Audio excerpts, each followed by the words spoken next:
আমাদের এখানে সবচেয়ে স্পেশাল খাবার হচ্ছে কাশ্মীরি ধোকা। এটা সচরাচর বাংলাদেশে কোথাও পাওয়া যায় না। এটা হচ্ছে ময়দা দিয়ে তৈরি করা হয়। এই খাবারটা ইন্ডিয়া থেকে মূলত শিখে আসা। তারপরে হচ্ছে ভেজি সয়া, যেটা বাংলাদেশে কোথাও নেই।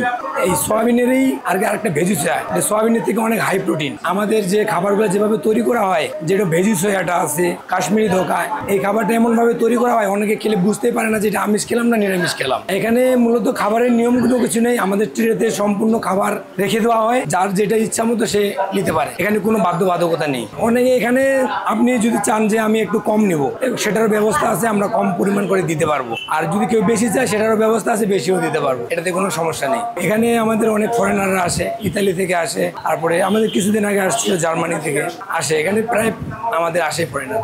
তারা আসলে মূলত আমাদের কাশ্মীরি যে বিরিয়ানি যেটা হয়, এই ধরনের খাবারগুলো বেশি পছন্দ করে। যেমন এখানে আসছিলেন আমাদের চঞ্চলদা, কিছুদিন আগে আসছিলেন চঞ্চল চৌধুরী। এর আগে আসছিল একবার সুবীর নন্দী, যিনি গায়ক ছিলেন, এই দুইবার এসেছিল। হঠাৎই আসে আর কি, তারা খুব সময় বেশি একটা আসে না। প্রত্যেকদিন আমরা বেশ কয়েকটি আইটেম তৈরি করি, যেমন হচ্ছে ছানা রসা, সয়াবিন রসা, কাশ্মীরি ধোকা, আলু ভর্তা, আলু কলা ভাজি, পুঁই শাক, লাউ ডাঁটা, পায়েস, চাটনি, পাঁচ সবজি, মুগ ডাল ভুনা, পাতলা ডাল, বুট ডাল, এরকম অনেক আইটেম আমরা করেই থাকি আর কি। জনপ্রিয় হচ্ছে ছানা রসা এবং হচ্ছে কাশ্মীরি ধোকা। খাবার তো প্রত্যেকদিন বিভিন্ন ধরনের আইটেম হয়ে থাকে, মেনু চেঞ্জ হয় এবং কিছু আইটেম প্রতিনিয়ত চলে। এখানে সম্পূর্ণরূপে নিরামিষ, কোনো আমিষ নেই। এখানে তাঁতিবাজার থেকে শুরু করে এখানে ঢাকার, পুরান ঢাকার যত লোকজন আছে দূর দূরান্ত থেকে আসে এবং হিন্দু মুসলিম সবাই এখানে এসে নিরামিষ খাওয়ার উপভোগ করে। এখানে ফুড পান্ডাতে ডেলিভারি দিয়ে থাকি, অনলাইনে ডেলিভারি দেয়।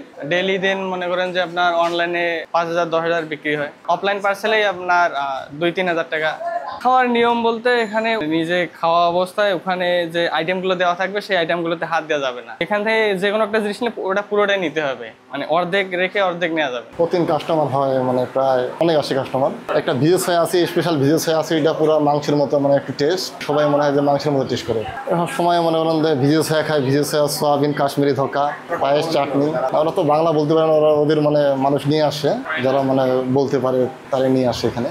মুসলিম কাস্টমার অনেক আসে এখানে, এগুলোই পছন্দ করে। এই যে সানা ধোকা, এগুলোই মুসলিমগুলো মানে অনেক পছন্দ করে, এগুলো নিরামিষটা অনেক পছন্দ করে। সবই তো এখানে নিরামিষ, কিন্তু এই যে যেমন এই আইটেমটা খেলাম সয়াবিন নাম, একবারে মনে হয় যেন মাংস। পনিরটা তো আচ্ছা পনির, অন্যান্য আইটেমও ট্রাই করব, দেখবো আসলে কেমন লাগে, কিন্তু এইটা আমার কাছে একেবারে মনে হয় যেন মাংস খাচ্ছে না, এমন মনে হয়। নিরামিষ এটা কেউ না বললে হয়তো বুঝবো না যে এটা নিরামিষ। আমাদের আবার একটা নিয়ম হচ্ছে একাদশীর আগে আমরা নিরামিষ খাই। আর এখানে আমার সেকেন্ড টাইম আসে, এর আগে ফার্স্ট টাইম আসছিলাম, সেটা দুর্গাপূজার সময়। না, আমি নিরামিষও খাই, আমিষও খাই। এখন এর মধ্যে নিরামিষটাই বেশি আর কি পছন্দ করি আমিষের মধ্যে।